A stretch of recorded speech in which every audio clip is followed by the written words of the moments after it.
येशूची स्तुती असो. प्रियांनो, आज आपण मदर्स डे म्हणजे मायवरबद्दल आपण काही वचने वाचणार आहोत. तर यशया याचा 44वा अध्याय त्यामधील दुसरे वचन म्हणते, परमेश्वर तुझा निर्माणकर्ता गर्भ अवस्थेपासून तुझा घडणारा व सहाय्यकर्ता असे म्हणतो. हे माझा सेवका याकोबा, माझ्या निवडलेल्या यशुरूना भिवू नको. तर इथे पण देखील आपण वाचतो की परमेश्वराने जो निर्माणकर्ता परमेश्वर आहे त्याला याकोबाला परमेश्वर म्हणतो की गर्भ अवस्थेपासून तुझा घडणारा सहाय्यकर्ता व सहाय्यकर्ता असे म्हणतो. म्हणजे तो आपल्याला गर्भावस्थेपासून जाणतो आपल्या. अजून आपण दुसरे वचन वाचणार आहोत.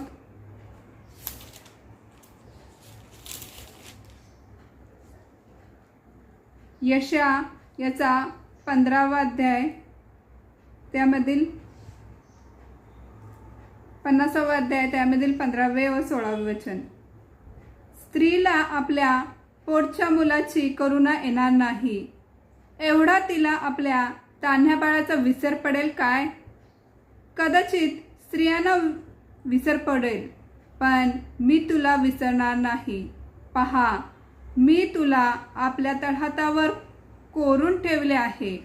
तुझे कोट नित्य माझ्या दृष्टी समोर आहे. येथे देखील काय म्हणलेले आहे की पोटची म्हणजे एखादी आई आपल्या मुलाला विसरू शकते, पण जो परमेश्वर आपल्याला निर्माण केलेला आहे तो कधीच विसरत नाही. म्हणून किती परिस्थिती तुमच्यावर वाईट असू दे किंवा किती दुःख असू दे, पण परमेश्वर हे एक गोष्ट लक्षात ठेवा की परमेश्वर सदैव तुमच्यासोबत आहे. जसं माझ्यासोबत आहे, तुमच्यासोबत आहे, सर्वांसोबत आहे. पुन्हा एकदा आपण वचन वाचणार आहोत.